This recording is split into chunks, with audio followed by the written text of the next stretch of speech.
Marriage and money. So I've been married for 7 years, and it's been a struggle, and I believe it doesn't need to be such a struggle. And I love my husband, and sometimes I feel that our vibrational set point together is lower than what it is when we're separate. And he listens to your stuff just as much as I do.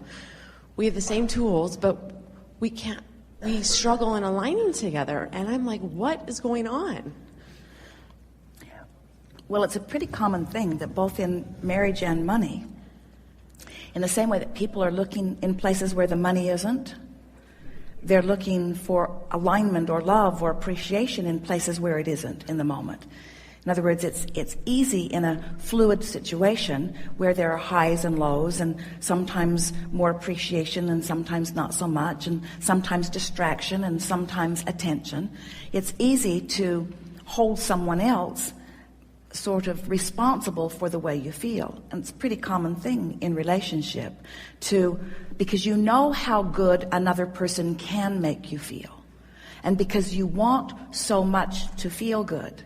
So then when they let down and don't do their job and don't make you feel good, it's easy to notice that you don't feel good and associate it with something that they're doing or not doing, and then making them responsible for the way you feel, which is the single most common denominator in the breakdown of relationships, more significant than all other things put together. So what it really comes down to is you just have to decide that you're going to be happy in the relationship, period. You're going to be happy in the relationship, and brace yourselves. And what the other person does is irrelevant.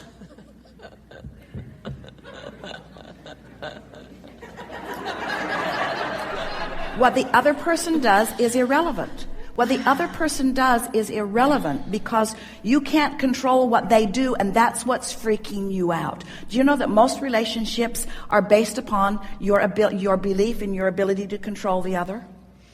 Do you ever listen to the people in the hair salons talking? Oh yeah, I've pretty much got him trained now, they say.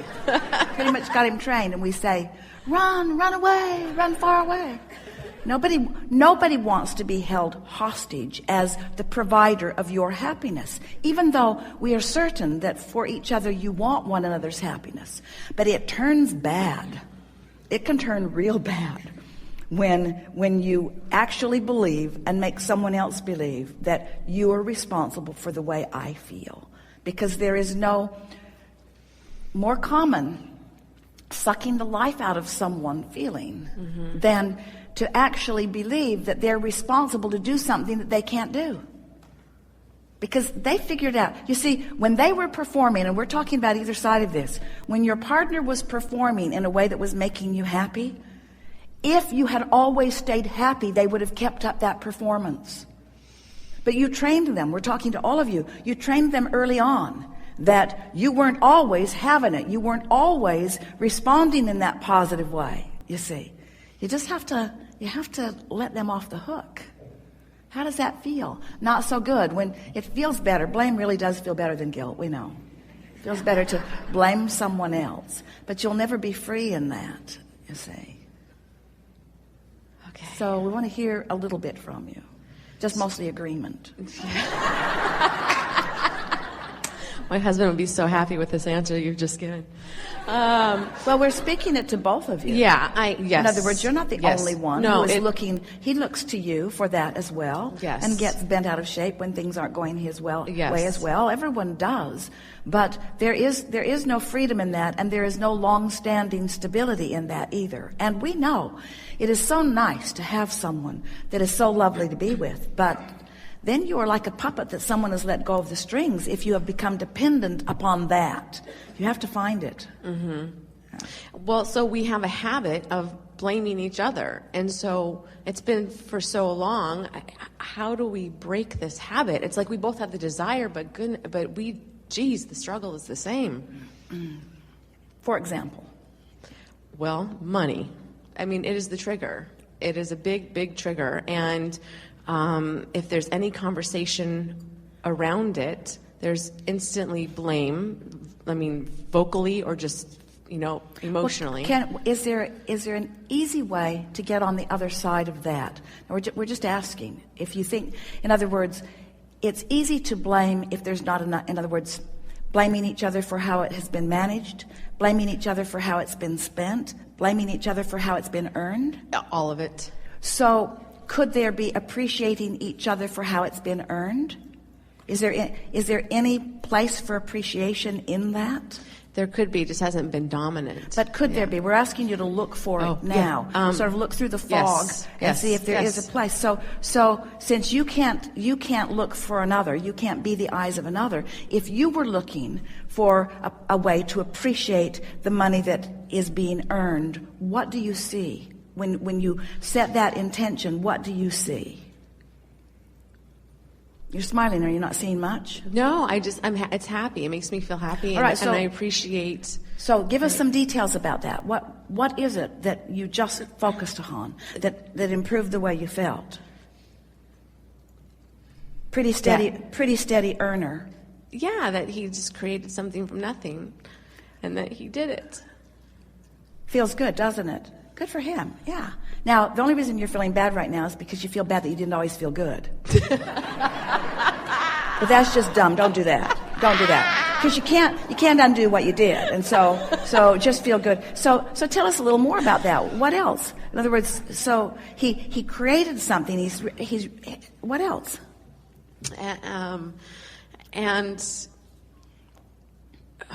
He stays after it. He cares about it. He's really a responsible person.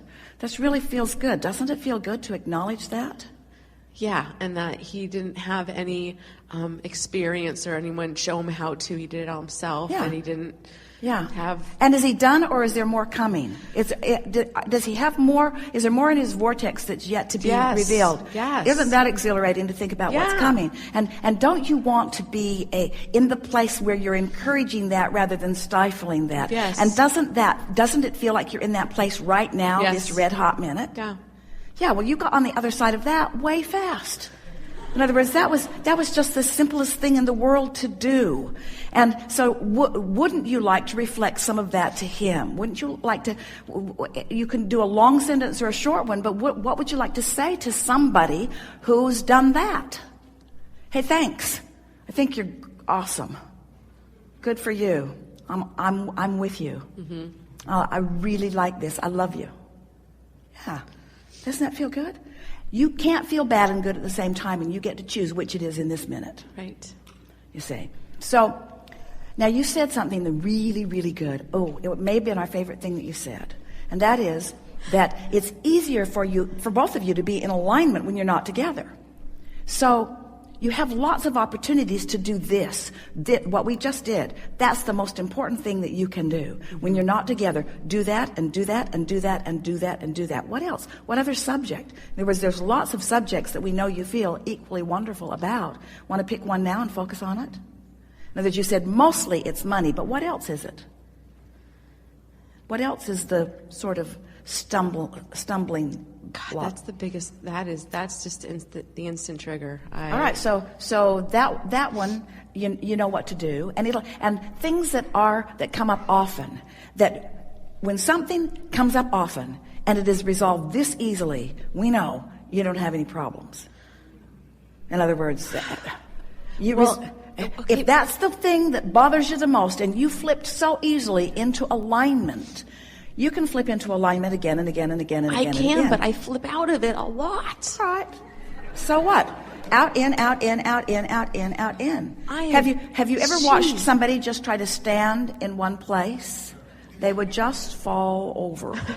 In other words, even the wire walker is gaining his balance. So what difference does it make? Of course, there are things that you fall off, but you can bring yourself back to center pretty easily. Let's practice some more. What else? What else? Besides the fact that he started from nothing, trained himself, started a business from scratch. Most businesses don't make it at all. His is producing income. What else wonderful thing would you like to focus upon your mate?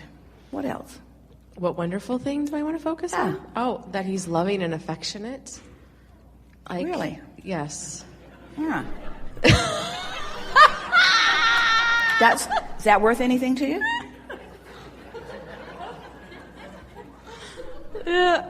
Might want to focus there just a little bit. I know, yes. Loving and affectionate and starting his own business. There are people in this room that would like to hurt you.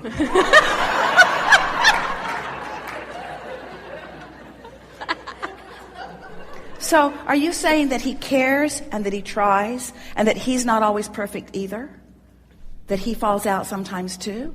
So, what if he fell out but you were in? Or what if you fell out and he was in? It's only bad when you both fall out. Yeah. Or what if you were both more in? That's what I want. That's how it was in the beginning. That's how it was when you were falling in love. You were using each other as your object of attention and using each other as your excuse to tune into source energy. And now you're sort of holding each other hostage. You need to always make me feel that way. And yet you fall out, he falls out. So what about a goal to just be together when you're in? Don't worry about it when you're out, and do your best when you fall out of it to get back in it. Seems simple enough to us. It sure does. It does. So let's get the energy moving more here. You give us more, because we know it's easy for you. So he's loving and attentive and affectionate and a hard worker, and he really cares. What else would you like to amplify? Because what else? That he's fun. Ah, really? Yes, and he's very witty.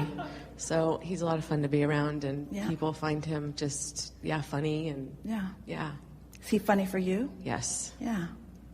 A lot. Yes. So he's funny, and he cares, and he adores you, and his life isn't perfect. Yeah. Yes. And he's expansive, and there's more coming. Yeah. And the platform is magnificent. What you're starting from, as you start right now, is so stable and good. Don't you feel exhilarated about what's coming? When I stay in that space, yes, and I can get in that space. Not when I stay in that space. Let's help you there. Not when I stay in that place. When I am in that place, because no one stays there.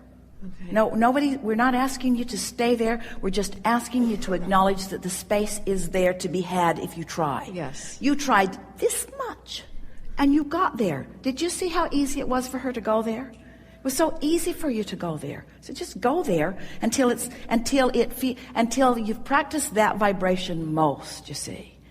That's what real relationships, the wonderful relationships, and you've got that, are based on, is that there is so much more of that than anything else. But that's not the part you're talking to us about. You're not talking to us as you come up here, and we get that, but you're not talking to us about the part that is the stable basis and the most part. You're talking about the parts that you want to fix a little bit. Yeah. And that's what we meant when we said people do this all the time with both money and relationships. They look at the place where what they want isn't, and they make that the moment that they practice. Well, you're wanting to look at the place or the space or the subject where what you want is, and make that your point of focus until that becomes your dominant vibration. Because nobody can hold you as their object of attention. You're going to catch them out of alignment sometime. It's just, and it has to be okay, you see.